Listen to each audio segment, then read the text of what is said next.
Welcome back to the Jasmine Star Show. I could not be more honored and more anticipatory. I just used a big word to start off this podcast to have a conversation with a amazing, brilliant, kind, thought-provoking woman by the name of Sonia Thompson. But let me back up the story a little bit. Let me set the stage. So I have an opportunity to speak at an event in Las Vegas. Very excited. The event coordinators send a post out on social media, and I repurposed the post, and I'm like, hey, I'm going to be speaking at this event. And good and kind and wonderful Sonia Thompson, who has sent me direct messages in the past, and we have corresponded. So she's not quite a stranger. She says, Jasmine, girl, where is the color? Where is the diversity on that stage? And I thought to myself, that is a really good question. And it was a question I was unequipped to answer. And it was a question I was unequipped to ask the event host. But if you know me, I just do things messy and I do things scrappy. So I immediately reached out to the event coordinator and I said, hey, a couple people have noticed that there's not a lot of diversity represented for the speakers of this event. And he had clarified it's a rolling out of keynote speakers, rolling out of speakers. It was just this is the first batch of people who were announced and things of that nature. But to me, there was an underlying thing that was about nobody else but me. And I thought to myself, I need to be equipped on not how to be reactive, but proactive about including people on my journey and making sure that there is representation. So, my guest today is Sonia Thompson. She is an inclusive marketing strategist, consultant, and she's a coach. Now, she also helps businesses attract and retain diverse customers, and talent. She writes for Inc. and Forbes, and she focuses on how brands can use inclusive marketing and belonging to create remarkable customer experiences.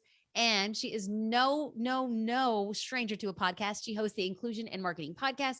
I could not think of a better person to help guide me. And I hope you on this conversation. I'm going to be an open book.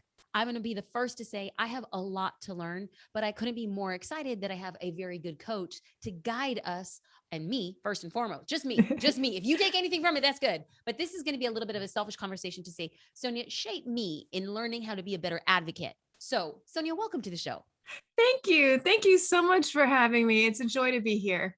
Ooh, and you are a joy in and of yourself. So let's start off with the framework before we actually get into tactics, because I just don't want this to be tactics. I want there to be a deep understanding and a deep level of empathy.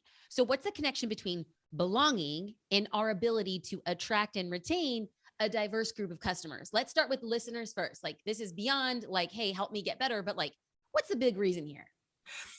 Life is about belonging.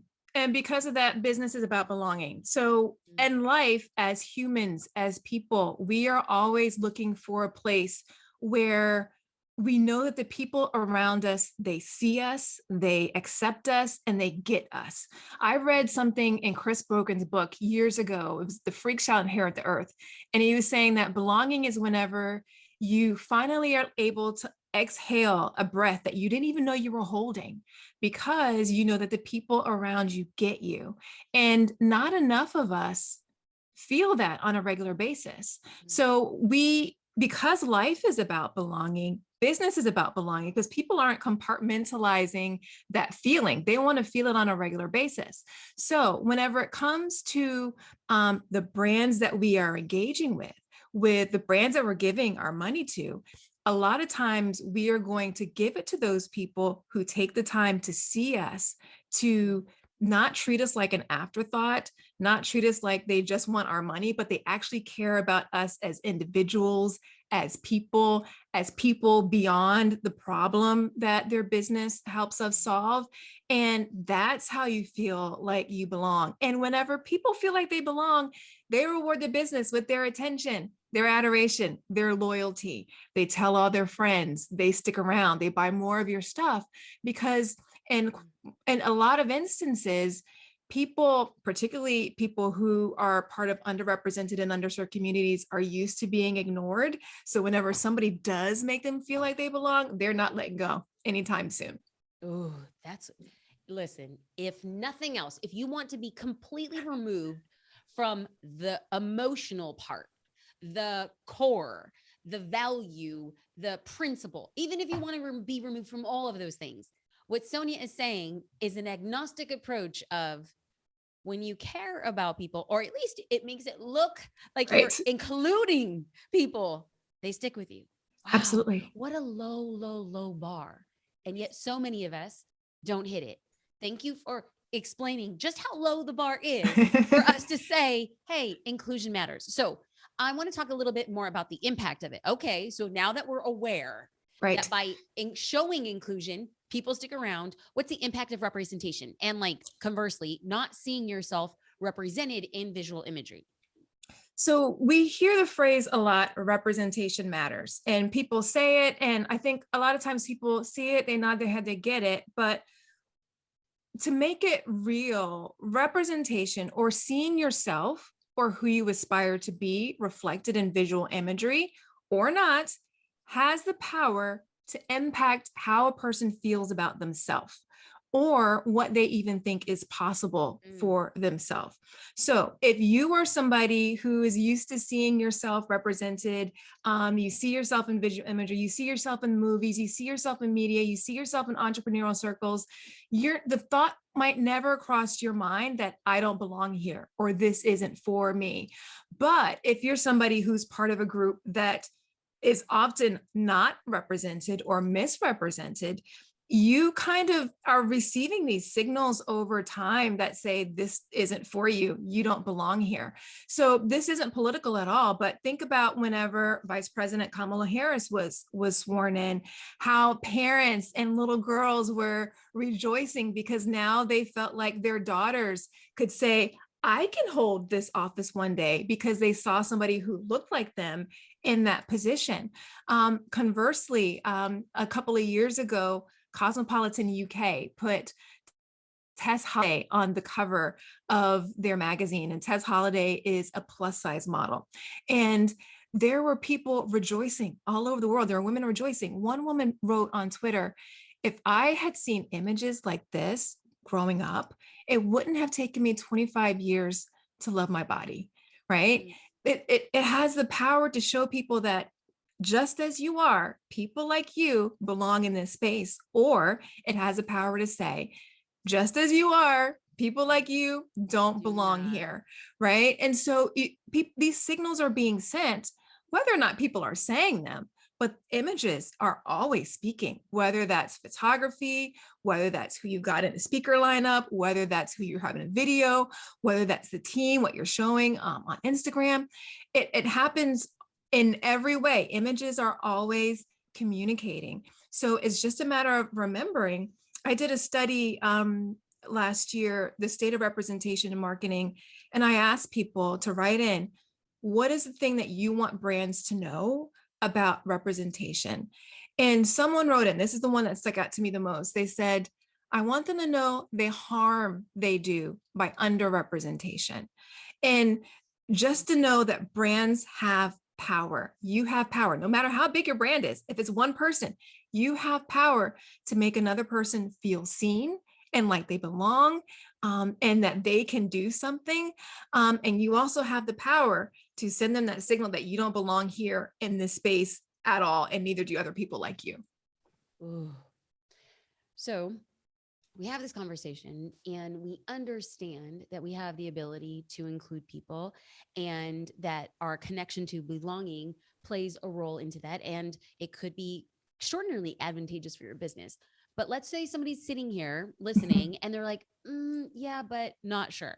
What if we were to paint a picture of the downside? Like, what happens if we don't participate in events that aren't diverse or advocate for brands that aren't representative? Like, what happens then?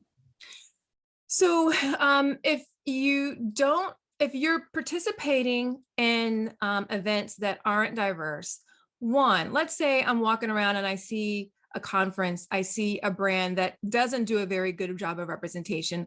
I might roll my eyes, I might be annoyed, but I'm going to keep it moving. I'm somebody who, for the most part, I'm used to this type of thing, so I don't necessarily get so bothered. Other people might. But if I see somebody or brand, a personality, an influencer that I have a relationship with, or that I know, like, and trust, and then I see them collaborating with, participating, partnering with an organization that feels like they couldn't be bothered to make me feel seen or make people like me feel seen, then suddenly I might question my relationship with this person that I knew, liked, and trust, and wonder, did we have the type of relationship that I thought did we have? I know I felt like they saw me and they valued me, but do they really? Or is this something that they're just saying is lip service? So after we spend all this time working to build relationships with people, to build trust, to then associate with an organization that doesn't do the same thing, it's kind of like guilty by association. And it has the ability to erode that trust that you've built, inadvertently. You're not intending to do it, but sometimes the damage can be done in that regard. A second thing to consider is sometimes, well, in a lot of cases, if we are not using our power and our privilege to disrupt and dismantle systems that are oppressive to other people, we are upholding them. We are contributing it to them, not proactively, but by not taking action, we perpetuate the cycle. So even if we don't intend to make people to feel invisible or not seen, even if we don't intend to cause harm to other people, sometimes by not using our privilege, we contribute to that happening. And that's, in most instances, most people don't want to do that at all, but it is ultimately the impact. I remember reading a story on Instagram, and this was one of the very first times that something truly shifted and clicked for me. And it was when the story goes, and I haven't fact checked it, but the story goes that Billie Holiday wanted to be singing in a club in Hollywood, and Black performers were not allowed. And it wasn't until an ally, Marilyn Monroe, advocated for her presence at the club and backed up her request for her presence at the club to sing. And Marilyn said, I will sit front row. I will be there every week watching her perform. And the club relented on the idea that Marilyn would go because of her pool. And so what Marilyn did was she stepped in to say, I'm not just going to ask, I'm actually going to participate. And I saw something there and I'm like, how do I start mapping my actions to become definitely not Marilyn Monroe, like in any way, shape, or form, but to say, like, open up, not just with a request, but with action. So I know that we're going to get into a couple tactical things, but people might be listening and they're like, yeah, but Jasmine's speaking at a conference and I don't speak at conferences. Where else can we use this framework for what you're going to walk me through and how to make proper requests or ask questions in advance? What other things outside of conferences? Sure. So conferences, of course, are a big one. Those are virtual events. Those are one-day events. Those are speaking events. But there are also podcasts. So a lot of times, a lot of people are looking for guests on their shows. But there are times where you might listen to a podcast and over time, you're like, hey, none of these guests kind of have my experience, have my lived experience. None of them are like me. Why is it that none of the experts that are featured on this show are like me? That's a very common one that I think that people forget about. But it does influence and impact what it is that you're putting out, who you're featuring, who you're saying is an expert. Who you're collaborating with. Maybe let's say you're doing Instagram lives. Let's say you're promoting different people's content. You're promoting their programs. Let's say you're sharing people's content. It's all about thinking about your circle of influence. Are you sharing content of the same type of people over and over again? Or are you sharing the content of people who are a broad variety of voices? And that is just simple things that you can do is think about who are the guests that I'm featuring on my show? What are the types of shows that I'm going on? What is their track record? Whose content am I sharing? Who am I collaborating with? Who am I learning from? Because that opens up doors to a lot of different ideas and ways that you can think about. Whose imagery am I showcasing? There's a lot of different ways that you can do it. Once you kind of start going down the rabbit hole, you start to see more and more opportunities. Oh, so good. Okay. So anybody who's listening, and here's the thing, even if it doesn't quite apply to you now, you're like, nobody, nobody really wants me doing an Instagram live. No, I'm not doing podcasts, but Sonia did say the type of content that we're sharing. And somebody might say, yes, but I don't even share anybody else's content. Okay, fine. But what we want to do is if we want to continue to grow our businesses and brands, these opportunities, it's not a matter of if, but when. So how do we best prepare? Because I think that candidly speaking, what comes up for me is like, if somebody invites me to speak at an event, like, I'm honored, like, Yeah. wow, great, Right. cool. Right. And then all of a sudden I come with like a pushback. And like, how do I approach it with respect to the invitation to reflect the honor, but also ask some questions that really matter to me? How do I do that? Okay. First and foremost, even before you get the invitation, the idea is to decide, what does a representative or a diverse conference look like to you? Each person is going to have a different definition of what that is, right? So just take a few minutes and pause in your mind. What degrees or dimensions of diversity are most important to you? And have that picture of what it is that you would like to see whenever you're going to a conference. So for me, I really love to see Black women. It's important for me to see Black women. I like to see diversity on other fronts, but if I don't see a Black woman, something just feels off and lacking to me. For other people, it might be just, I want to see gender parity. There should be equal amounts of women as there are men. I spoke at a conference a couple of years ago, and I was looking at their speaker lineup, and I thought it was super diverse. But then I saw on Twitter afterwards, one woman was like, listen, all the speakers at this conference, it was a digital marketing conference, were really young. She's like, I'm 45 and up. Ageism is real. I felt invisible. And she was imploring the conference to do better. So for her, age was something that was important. For some people, it's body size. For some people, it's part of the LGBTQ plus community. For other people, it's they want to see people with disabilities.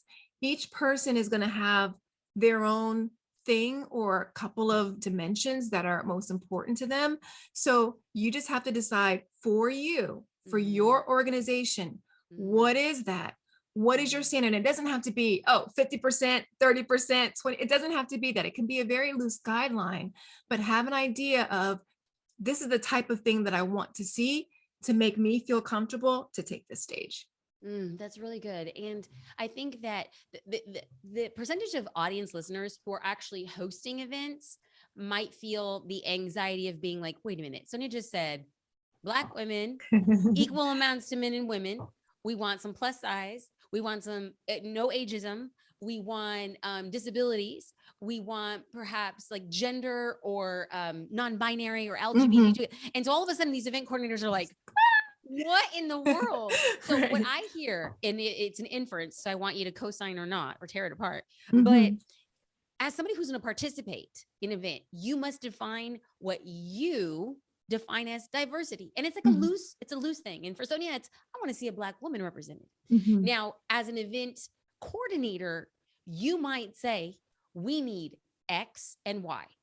And by saying we need X and Y, you will exclude the Z's and you will exclude the A's, but you have to just become okay with it. Like, we're trying our best. We will aspire for other things, but this is what it is for now. So that at a later point in time, when somebody is on Twitter and said, you know what, I didn't see any Z's, you're like, I hear you. That wasn't our goal or first round initiative now. Is that what you're kind of saying too? Absolutely, because I want to be clear. Inclusive marketing does not mean that you have to include everybody. That is a very tall order, and it's kind of daunting for a lot of people, and it kind of keeps them stuck and they don't move forward, because I'm like, oh, how do I do that? Inclusive marketing is all about acknowledging the people that you serve are different. We're all different in some way, shape, or form. And then intentionally choosing, what are the differences that you are going to serve in your business, that you want to be very specific of, like, I want these people, these particular people, to feel like they belong here. And then incorporating them into your marketing mix. Because you can't, it's a very difficult thing to serve everybody. But then once you choose, these are the types of people we want to make sure that we serve, then owning it and standing by it, right? Because there are going to be sometimes people that you're going to leave out. And that's okay as long as you've been intentional about your choices and then know that you can stand by it. So HubSpot, for instance, a couple of years ago with their inbound conference, they worked very hard to achieve gender parity on their stage. And because they were very intentional about it, they achieved it. And I believe that they've achieved gender parity every year since then. They also are working to diversify from a racial diversity, the types of speakers that they've had on stage. But they had to start somewhere, right? But they've been able to do that, and they've been able to evolve and get better at it over time. And one of the really fascinating things that I loved about it is as they were talking about their experience, they said, we noticed that once we started diversifying the speakers that we had on the stage, our audience got more diverse as well. They started reaching a broader group of people because more people realized, oh, this conference is for me too. I love that. So oftentimes, more often than not, the vast majority is I'm asked to speak, and I'm making this about me. Ooh, I'm being a little selfish. It's okay. I'm asked to speak at an event, and they won't disclose who else is on the docket or who they're in conversations with, because oftentimes contracts aren't signed. So how then could I say, well, like, do you have any like scripts, or like, what do I say to say, like, yes, I'm excited to speak at this conference, but can I ensure that there is whatever I define as diversity represented? Mm-hmm. So a great way to open this conversation and have a dialogue is whenever you get the request, before you respond, yes, no, I'm available, you can send a simple note back and say, hey, diversity and representation is important to me. Could you let me know, what are you all doing to ensure representation of the speaker lineup? They can either decide to share who they've already confirmed, who they're in talks with, or they could say something simpler like, our commitment is to have 50% gender diversity, or our commitment is to have this many people of people from Black, Indigenous, or people of color, right? They can say those types of things of even targets that they have. That gives you a signal that they even thought about it, that they're trying, that they're making an effort. But if they don't want to share it, but that sets the tone for them right away that this is your expectation if they want you to be a part of the event. Everybody has a choice, right? You can choose to be a part of it. They can choose to say, you know what, Jasmine, no thanks. But it's setting the expectation that representation has to be a part, inclusion has to be a part of the planning process if they want you to be a part of it. So when I think about this, where does one go to find more options when it comes to getting guests on a podcast or recommending another speaker? Because if somebody said like, hey, if I had expressed it matters to me, and they're like, oh, well, we're finding a gap in the market for speakers for X. I'm like, hey, this is a great place. So this is a great resource to look for qualified candidates to speak on that topic or subject matter experts.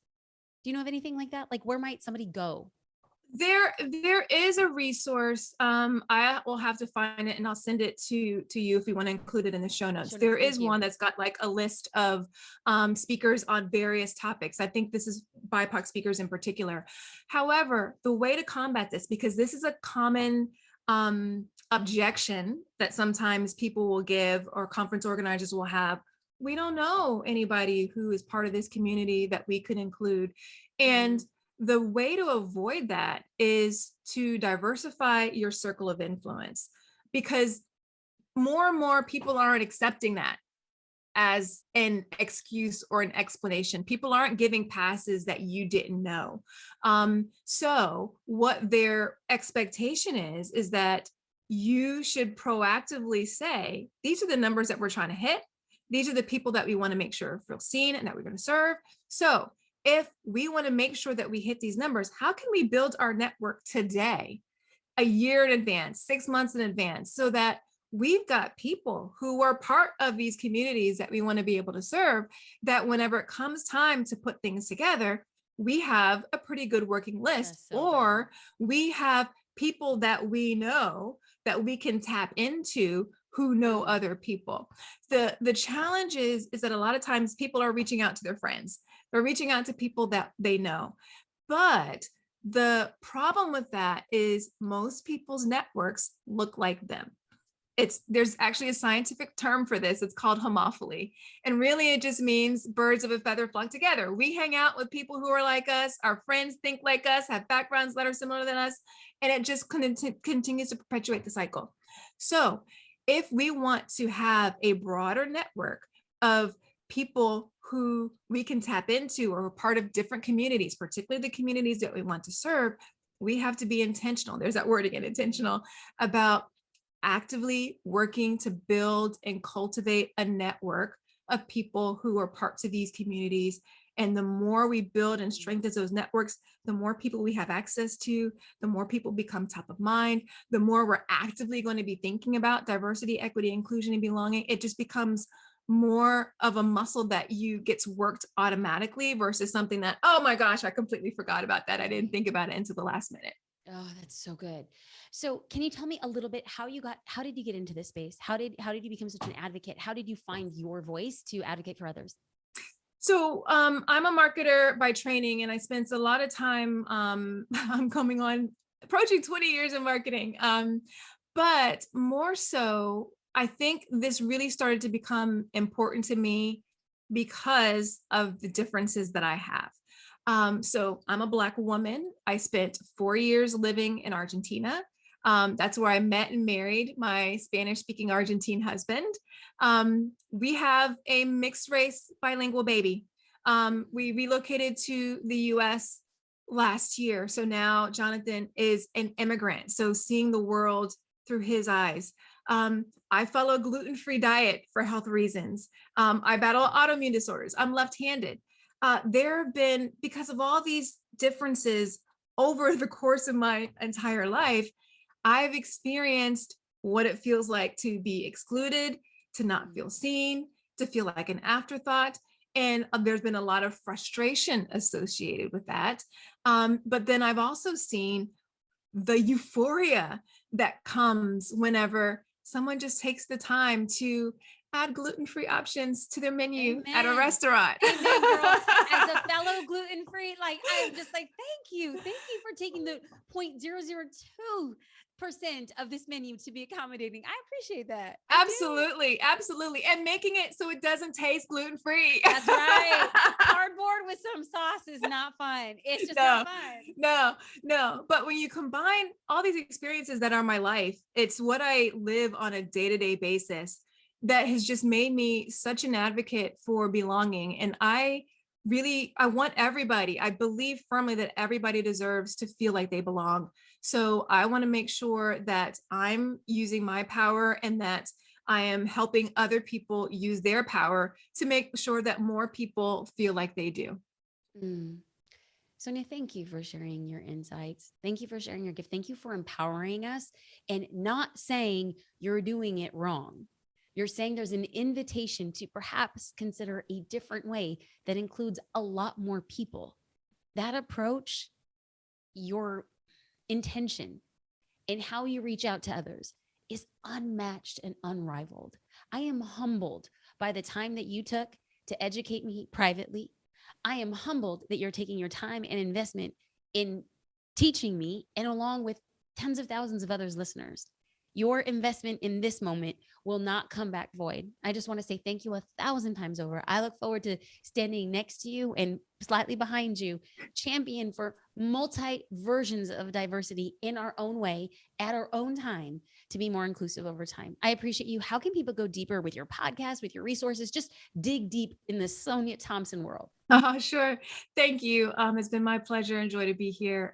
You can find me over at inclusivemarketing.co. I appreciate you. Thank you, Queen. Thank you. Thank you.